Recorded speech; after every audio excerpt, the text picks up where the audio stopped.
Hi, Carin. It's so awesome to welcome you to this interview. Why won't you tell a few words about yourself? Wow, where do I begin? I've been teaching yoga for just over 20 years and practicing probably another 8 beyond that. Um, and certainly it's an evolution as life is. You learn something and then you teach it and then you evolve from it. And that's really what life should be like, an evolution of your wisdom gathering.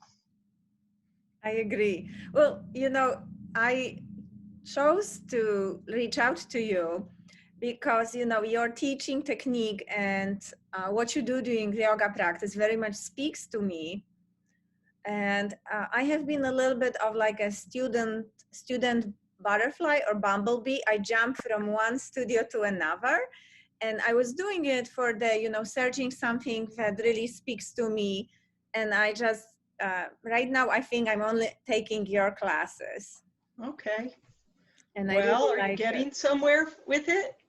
That's always a good question. I love it. So I take it on Zoom, and I think this is, also probably we should spend a minute or two talking about Zoom yoga classes. But I Right. love it because I can take you anywhere I am. Yeah, you said that. So Yeah, how and can I not love it? that is the beauty of Zoom, and that will never go away. Yeah. Um, as far as it's an adjustment to, as I said earlier, an evolution. And so you learn how to perceive people's issues because of your own body. And I'm a bit of a empath teacher. I feel other people's needs when I teach. There's a guidance that goes along with it, but it's also, from teaching for so long, where it is that people get hung up. And so you don't really need them necessarily right in front of you. It's useful. I mean, there's so much play that goes along with people who are present because it's a community thing, and I think that's probably why I teach, because when I do my acupuncture practice, which is a variety of different things, I work with Tesla lights and different kind of testing, etc.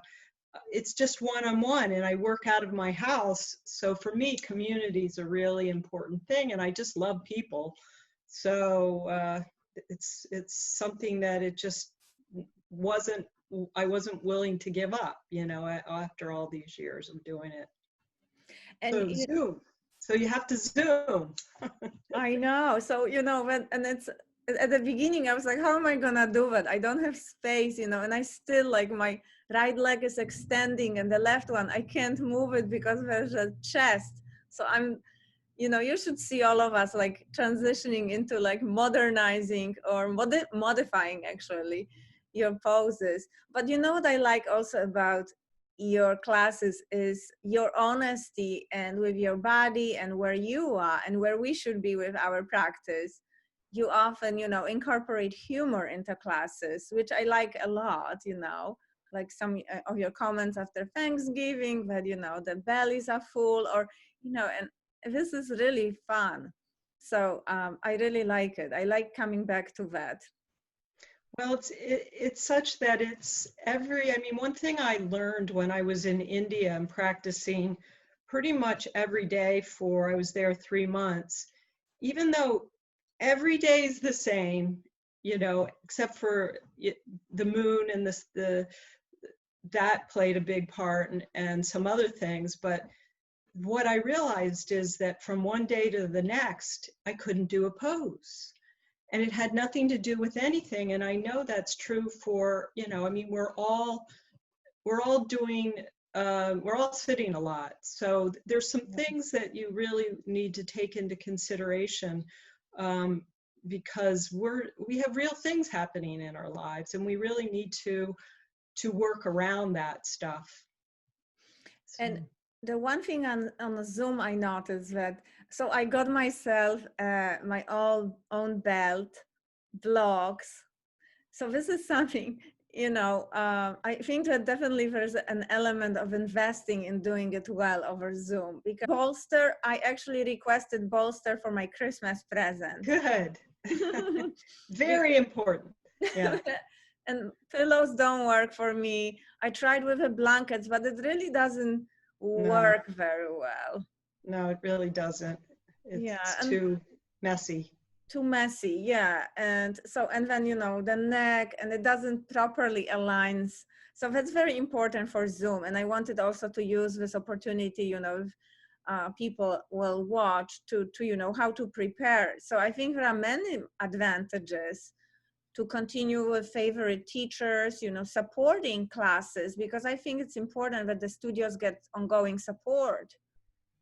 Yeah, a lot of times if I see a person continuing to show up at my class, I might reach out to them and make sure that their needs are met if they're only on Zoom, because that's certainly what I do anyway in-person classes. I see there's a restriction and you want to know if there's an injury, because if a lot of times we're not aware as to what we shouldn't do. We know what we can't do, but what is it? My favorite word is what can we do? Not what can't we do, but what can we do to not seize up something that might be scar tissue related. Now, after years of doing yoga and seeing how important a bolster and a block are. You know what I also like? That you have access to this recording for 24 hours. So you have a bit more flexibility in your schedule. Right. So I like that. We're starting, and I'm starting to I did put one of my classes in a library so that it can be accessed. And my classes are so, I don't do workshops per se, because I think that a sort of a daily practice is a good thing rather than something specialized that you might forget what you did. And your practice, like perfect what you said, you really should do a practice at home. Really, if you're thinking about yoga, you start out with the postures, the asanas, then you move towards the breathing, and then you move towards meditation. Meditation is really where I'm trying to lead people to go to, because that's really where you free up a lot of programs that you have, the I can'ts. And it's a really important part. And the best way to do that is through breathing and just staying in a pose a while. And this is for one of the reasons that I choose and I come back to your classes, because, I think that you are kind of actually fooling us a little bit and playing with us and teasing us when you named your class Gentle Yoga, because I can't feel my muscles, or I think like I have these little muscles in the back that I didn't even know about for the last 3 years until I started your classes. So it's gentle concept, but it doesn't mean that you don't work on all areas of your bodies that are really that are very important, you're not aware of, or what you said, you have this imbalance of energy. And I love also the element of meditation. Yeah. So, gentle only means that everybody can do it. And yes, you're right. You have to be tricked into understanding that you can do it. I don't do traditional, like I don't do warrior, right? Traditional poses, because people have the limitations within their body, and I'd rather they were allowed to approach the idea of a traditional pose, because their body is freed up. There's certain things that we need to do for every pose, like open the upper back, lay over the bolster, or lengthen your hamstrings, or get into this tightness. That's because we're all on our computers like this. But you're right. But I like, another thing that I like is that there is this no competitiveness in your class. you have this mix of ages and genders. You know, there are a few guys, which, you know, I wish there was more, because I think it also mean, to me at least, it means more open-mindedness. And I don't know, I like diversity of genders in everything.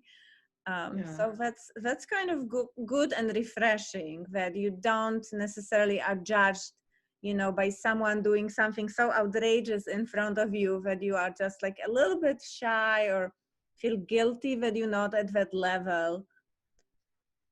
Yeah, you know, I've learned from teachers going to classes for a very long time that everyone's special.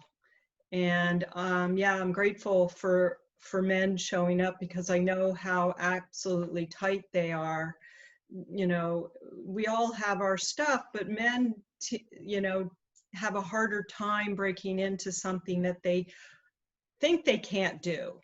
And you know, what I see is that they do open up readily. And I don't like to call people out and say, oh, that's really good. I like to say everybody's good. Mm-hmm. Because, or everybody can do this, or, you know, because we all need support in moving through where it is that we have resistances. We just need somebody guiding us to get there.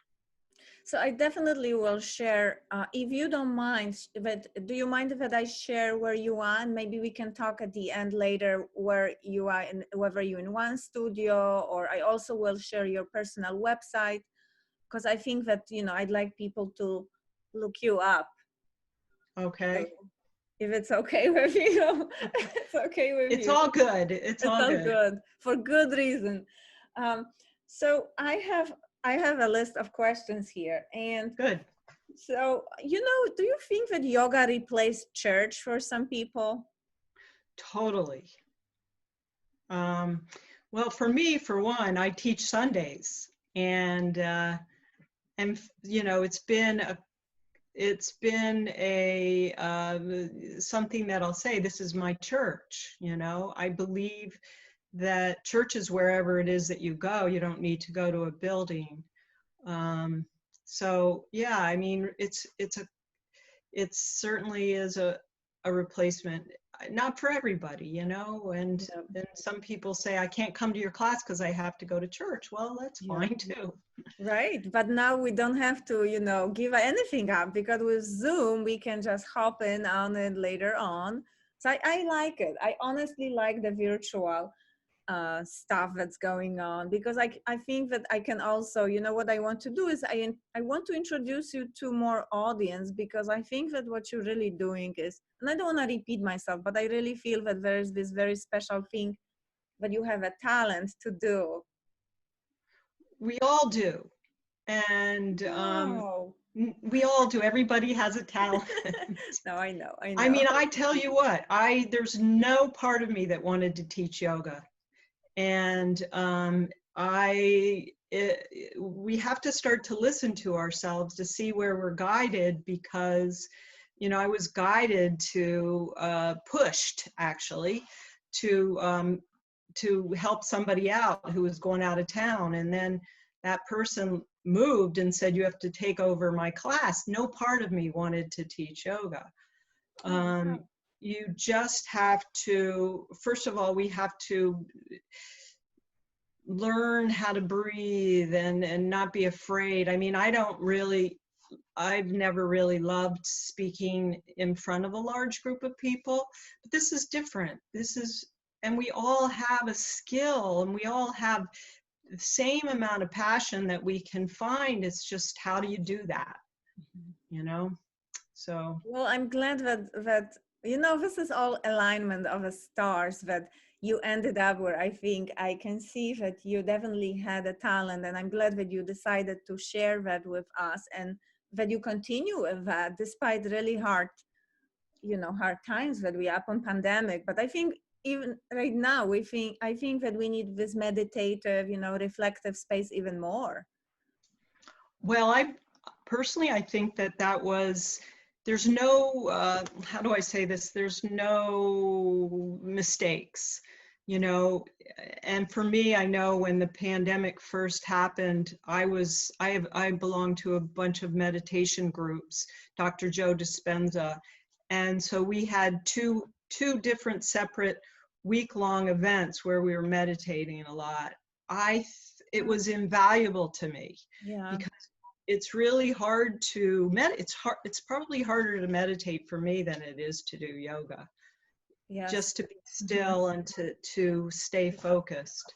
Yeah, yeah, for sure. You know, I'm glad that you mentioned it, because for me, the very end few minutes of the practice, when we do Shavasana, it's almost like, oh no, where's this, you know, what am I gonna do? So I get myself in a blanket and I just lie and I'm warm, you know, and I try to get into this little space, but it's hard. As you said, meditation is quite hard. It is hard. It's harder than it's the hardest thing I've ever done. Hmm. But it's very useful. Well, you can reprogram. I mean, this is one of the things that we're doing within my group. We're reprogramming our limitations, and our limitations are really what make us sick. And so what's happening with people is they're actually reversing some pretty serious conditions. And we all can do that. We just don't know that. And we're not surrounded by anybody who actually understands that language. It's a very, it's an interesting thing to do. So, finishing up, Karen, I'm in the arthritis space, and I treat a lot of patients with various, you know, rheumatic illnesses. And um, what would you tell the patients, you know, when they try to, or your colleagues, or anybody who you work with that has arthritis? How would you advise them to do the yoga? What is any message to them? Well, as you know, a lot of people who come to my classes have injuries and are in pain. Um, Many people who are in pain, they don't know how to breathe. And so when you don't breathe properly, you build more pain. So with any restrictions, you know, because arthritic people do have restrictions, you have to work around that. You have to find, again, the I can, because we all know there's an I can't, and you just have to honor where it is that you are. Know that you could actually get beyond that. It's possible. I You're, actually recommend, I know I was muted again.